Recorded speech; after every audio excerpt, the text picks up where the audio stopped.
Ce jour est dédié pour la Refoua Shema, la guérison complète et rapide et définitive de Emma Bat Messaouda, Bezrat Hashem, dans la généralité de tout le peuple d'Israël. Amen. Amen. Alors, dans le cadre de notre rubrique, les joyaux de la Parashat Kitavo, donc 2 semaines avant, Kitavo après c'est Nitzavim, mais c'est Rosh Hashanah, d'accord? Kitavo, c'est l'essentiel de la Parashat, c'est 98 malédictions terribles. Dans Bechugota, il y en a 49, et il y en a 98. Froid dans le dos. À l'époque, encore aujourd'hui, ouais, à l'époque c'était en conférence live, aujourd'hui c'est en cours, d'accord. Toute la preuve comme quoi la Torah est vraie, la grande démonstration basée sur cette paracha-là, on voit que, hélas, ces malédictions se sont réalisées alors qu'il n'y avait aucune raison que ça se fasse ainsi. D'où le caractère divin de la Torah. Bon, ça parle de notre exil qui est très très malheureux. Et au milieu de ces malédictions prophétiques, donc d'abord il y a une condition, n'est-ce pas? Si tu fais mes mitzvot, alors quelques bénédictions, une petite dizaine comme ça. Si tu ne fais pas mes mitzvot, alors là on est parti pour les 98 malédictions terribles. Extraordinaire parce que on voit bien que c'est réalisé de façon anormale. C'est une preuve tellement grande comme quoi la Torah est d'origine divine. Et au milieu de ces prophéties-là, ces malédictions, il y a une phrase. Tout ça, pourquoi? Tachat asher lo avata et Hashem Elokecha besimcha uvetuv levav. Tout ça parce que tu n'as pas servi l'Éternel ton Dieu avec joie et tuv levav. Tuv levav, je traduirais un bon cœur bon. Terrible. Terrible. Ça veut dire que même quelqu'un qui ferait toutes les mitzvot, il y a quelqu'un qui a dit une fois, il y a des bons juifs qui ont 613 mitzvot. Il y en a qui ont 613 problèmes. Le matin, il doit se lever pour la prière, il doit s'acheter des bons filets, il doit les mettre, les filles ne peuvent pas les regarder, mentir, il ne peut pas faire de la magouille, il y a les fêtes, il y a le Shabbat, 613 problèmes dans la vie. Ce n'est pas le but de la manœuvre. C'est écrit dans le Talmud, Rahmana libaba, et Dieu veut le cœur. Le cœur! Je répétais 100 fois ici, je répète une 101e fois. Quand on dit, la base de la Torah, c'est Shema Israël. Écoute Israël, l'Éternel est notre Dieu, l'Éternel est un. L'unicité, ok. Ça, c'est la profession de foi juive, connue. Ok, et alors? Qu'est-ce qu'on fait avec ça? La phrase qu'il y a juste après. Va'avta et Hashem Elokecha, t'aimeras l'Éternel ton Dieu. Bechol levavecha. De tout ton cœur, pas avec ton cœur, tout ton cœur. Tout. Bechol nafshecha, toute ton âme, même s'il prend ton âme. Tout ton pouvoir, tout ton argent. C'est ça que Hashem fait. Une histoire d'amour. Avraham Avinu, le premier juif de l'histoire, il appelait, le prophète, c'est le seul qui appelait comme ça, le prophète Yeshayahu, il appelait Avraham Ohavi. Avraham, mon amant, qui m'aimait. C'est ça ce que Hashem il veut. Il parle du plus grand homme, Avraham, c'est la base de tout, d'accord? Il m'aimait. Alors évidemment, c'est un très haut niveau, mais là on est 2 semaines avant Rosh Hashanah, il faut quand même se réveiller et commencer à voir un peu plus haut que le bout de son nez. Pour nous tous, beaucoup de mitzvot, ce sont des problèmes, mais il faut essayer quand même à travailler un peu, à réveiller le cœur. Mets-toi à la place d'Hachem, d'accord? C'est comme si tu as une fiancée, ou la femme, tu t'es marié maintenant, la première année, tu es censé être fou amoureux, d'accord? Eh ben non. Mais tu es un bon élève. Avant le mariage, tu as été suivre des cours de Shalom Bayit, et un rabbin t'a fait une formation. Quand tu es à la maison, tu dis « Bonjour chérie, comment ça va ?» Tu fais des compliments, des mots d'amour. Vendredi après-midi, tu amènes un bouquet de fleurs. Le garçon, il fait tout impeccable. Le cœur mort. Le cœur mort. J'ai connu une fois, c'est terrible, j'ai connu une fois un pauvre garçon qui n'a pas reçu l'éducation comme il faut bien, religieux de famille, mais il n'a pas reçu d'éducation, de formation, tout ça. Il y avait un Shalom Bayit terrible, terrible. Je reviens après quelques temps, je dis ça va, il dit ça va mieux. Je suis arrivé à un niveau où j'ai plus de haine pour ma femme. L'amour, on n'en parle pas, mais avant j'avais la haine, maintenant, bon, ça va, je supporte en silence. C'est terrible. Et un beau jour, il m'a dit que sa femme avait accouché. Je lui ai dit, bah, tu sais, tu achètes un beau bouquet de fleurs. Quand elle revient à la maison, elle sera heureuse de voir un bouquet de fleurs. Quelques jours plus tard, il me voit, il m'a dit, Ron, tu sais pas, pendant 3 semaines, elle m'a parlé du bouquet de fleurs. Qu'est-ce qui m'a pris? Pourquoi? Tout ça. Miskena, elle a un mari qui l'aime pas. C'est terrible pour une femme, c'est terrible. Alors tu vas tout faire. Mais le corps, il n'est pas là. Comment la femme se sent? Brimée. C'est un peu ridicule qu'une femme passe peur jusqu'à la mort. Tellement ça peut la mettre en état de dépression. D'accord? Elle a un mari qui fait pas attention à elle. Alors dans le cas, on parle maintenant, il fait toutes les actions, il fait. Mais il joue la comédie. D'accord? Tu viens le matin, Tfilin, il faut mettre, allez, on lit ce qu'il faut lire. On est content. Qu'est-ce qu'on est content quand il y a un khatan à la synagogue? Pourquoi? Il n'y a pas Tahanoun, il n'y a pas Mizmor David, il n'y a pas Tfila David. D'accord? Tu as gagné 3 passages. Tu as gagné, allez, 4 minutes pour être tranquille. 4 minutes en moins dans la prière. Joie, reviens demain, reviens demain. Rien qu'en pensant que demain, tu lèves le matin mieux du lit. D'accord? Hachem. Heureusement qu'Hachem, c'est pas la femme, hein, parce que, quand on voit qu'ici dans le paracha, ils nous ont envoyé balader. Ta femme t'en a baladé. Qu'est-ce que je m'en fous que tu fais maintenant tous ces actes-là? Mais je veux ton corps! Alors c'est un niveau. Et Hachem comprend qu'on n'est pas des gens de niveau énorme, mais il faut commencer un peu à se réveiller et essayer de mettre un peu plus tout dans la pensée, en fait. Parce que l'axe, c'est le même. Tu vois, 2 personnes qui prient, 2 personnes qui mettent une ligne, 2 personnes qui font Shabbat. Un, il vit son Shabbat. Shabbat, ça peut être une source de vie, de joie énorme. C'est un rapprochement d'Hachem. C'est Hachem qui vient en nous. Il y a des gens qui vibrent. J'ai vu quelqu'un une fois, il a dit que quand il était jeune, il habitait Natania, il venait ici faire Shabbat, c'est pas trop la joie au niveau religieux, il venait faire Shabbat chez son grand-père à Jérusalem. Il disait que chaque Shabbat, son grand-père, lors du Kiddush, il y avait des gouttes qui tombaient dans le verre du Kiddush, des larmes. Qui peut arriver à un niveau pareil? D'amour du Shabbat, pas parce qu'il est triste, tellement il est heureux que Shabbat vient, tellement c'est beau. Mais qu'est-ce qui s'est passé? On a mis une nappe blanche, il y a des bons plats, pour ça tu pleures de bonheur.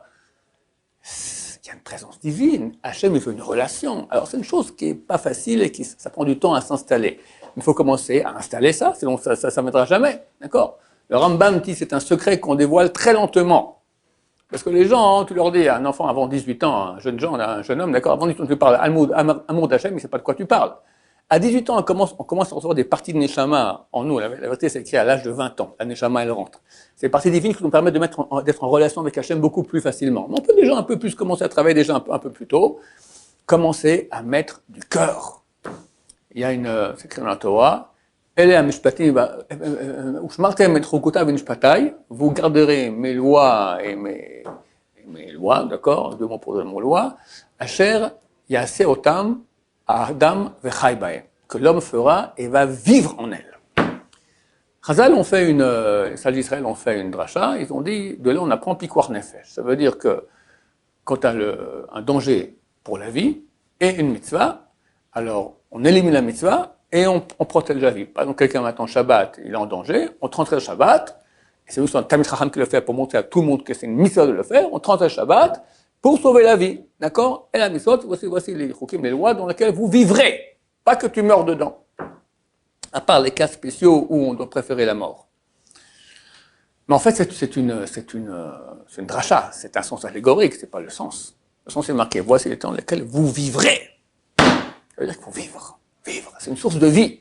Quelqu'un, quand il comprend maintenant que quand il fait une mitzvah, il fait une ordonnance du maître du monde. C'est des trucs de pensée, il faut y penser. Akash Baruch Hu, que des myriades d'anges qui sont énormes, les anges sont plus grands que des centaines de fois plus grands que tout le globe, peut-être que tout l'univers. C'est marqué qu'il y a un fleuve de feu qui sort de la nuque des anges, qui descend, c'est le feu de l'enfer. Pourquoi ils ont un fleuve de feu? Tellement ils sont en tension devant Hachem. Eux, ils voient ce qu'ils peuvent voir d'Hachem. Tu crois qu'ils peuvent prier à Hachem? Mais rien du tout. Et moi, petit moustique de rien, je m'adresse à Hachem, je peux lui parler, et il m'écoute, et il accepte ce que je dis, et il change. C'est phénoménal. Il y a de quoi, mais danser toute la journée. Une fois, le rabbin Son Abba Shaul, il a donné un cours à... Il y avait un oulam, il est maintenant, ça s'appelait Apérion. Bon, il sort là-bas, et il y a un type qui vient le voir. Kolara, ça fait un an que j'ai fait tchouva, je l'ai prié, je n'aurais pas étudié, c'est difficile, tout ça. Il dit, quoi? T'as fait tchouva? Regarde où sont tes copains d'antan et où tu es aujourd'hui. Mais à ta place, je n'arrêterai pas de danser chaque seconde. Danser chaque seconde. Tu as connu la vérité, tu as connu Hachem. Messieurs, on l'a ça. On l'a. Chaque mot de Torah, combien ça vaut? Qu'est-ce que c'est énorme? Je ne sais pas maintenant qu'est-ce que ça vaut au niveau, tu auras un grand olam haba. Ça aussi. Mais qu'est-ce qui peut remplir plus une personne que Hachem? Que Hachem. Il faut se mettre en relation avec lui. Une relation d'amour. Le Zohar Kadosh, il dit qu'une mitzvah qui est faite sans amour d'Hachem et sans crainte de Dieu et sans amour de Dieu, elle ne peut pas voler vers le haut, elle reste ici. Elle stagne, d'accord? Bon, c'est déjà mieux que rien. Je parle maintenant à un niveau très haut, on doit tendre vers, je ne vous dis pas que ce n'est pas notre niveau du tout, mais comprendre cela et commencer à y penser, lentement ça vient. Un des endroits dans lesquels on peut beaucoup investir dans l'amour d'Hachem, c'est dans la prière. Parce que la prière, c'est vraiment... Les mitzvot, ce sont les actes. C'est comme avec une femme, d'accord? Avec une femme, il y a des actes à faire. Descendre la poubelle, par exemple. Un homme bien descend la poubelle, d'accord? La femme, elle te fait la manger, elle fait la vaisselle, tout ça. La moindre des choses, tu descends la poubelle. Beaucoup de couples partent en grande bagarre à cause de ces bêtises-là, d'accord? Moi, j'ai à ma femme, donne-moi un peu de olam haba, d'accord? Chaque fois qu'on descend la poubelle, c'est encore de olam haba. On aura des poubelles, on aura des sacs de poubelles pleins de diamants de olam haba, d'accord? Pour chaque poubelle que tu as descendue. Ça, c'est les actes.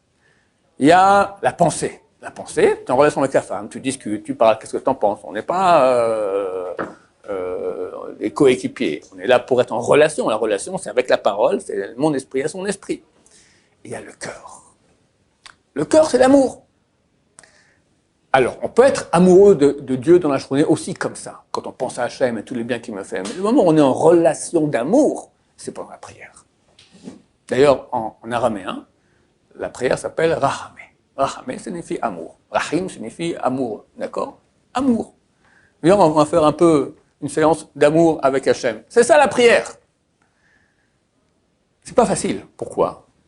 Parce qu'on est paresseux. Ça, c'est la vraie réponse. D'accord? Tu dois te concentrer pendant certaines minutes en relation avec Hachem. Ce que tu peux gagner, c'est tellement beau, tellement grand. Celui qui est en relation avec Hachem dans la prière, c'est beau. Tu vois sur sa tête. Je vois un élève, il a quitté ici. Je lui ai dit, Baruch Hachem. Quand je te vois prier, ça me fait du chizouk. On voit sur la tête la sainteté. Tu peux voir le type qu'on est en train de prier. Il est en relation avec Hachem. C'est le moyen le plus facile, je pense. Mais il faut se battre contre un ennemi, que nous tous on a, qui est la paresse. Tu as envie de finir vite. Alors tu bâcles. Et des fois, tu as fait une bracha. Alors tant que tu n'as pas des baour à Hachem, tu peux recommencer depuis le début de la bracha. Mais tu sais que tu as fait un peu... Alors si tu recommences depuis le début de la bracha, il faut la refaire, la concentration. C'est fatigant. Ça demande un effort. Ah, allez, hop, on continue. C'est une bagarre pour chaque bracha. Le Rav Sofer, Yaakov Sofer, le grand possèque il y a un siècle environ, il dit chaque bracha c'est une pépite d'or. Pépite d'or, chaque bracha. Et des rabbanim, c'est-à-dire faire toute la prière de A à Z, je crois que c'est Rav Shlomo Zalman Auerbach, s'il finit la prière de A à Z, il a fait les 19 brachot avec intention, il n'a pas pensé à autre chose.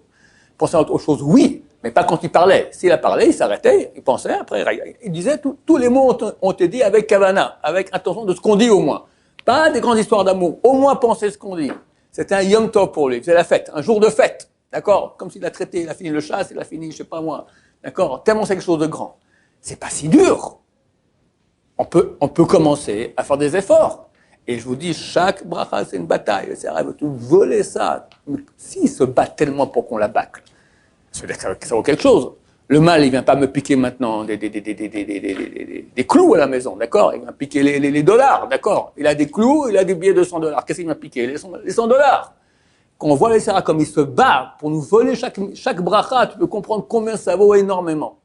Et quand tu investis dans la prière, au bout d'un moment, tu as un retour, tu commences à ressentir des choses. Et là, tu commences à avoir de l'amour pour Hachem. Le Chazon Ish, un ange.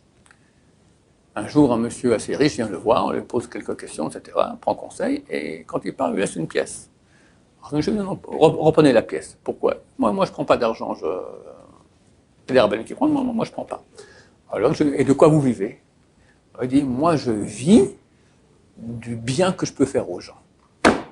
Ça, c'est une réponse. De quoi tu vis? Bah, je reçois une petite rente par-ci, ma femme travaille. que je demandais maintenant de quoi ton estomac vit. De quoi tu vis? Moi, je vis d'aider les gens. C'est ça, avec Chaybaen. Il vivra dans les mitzvot.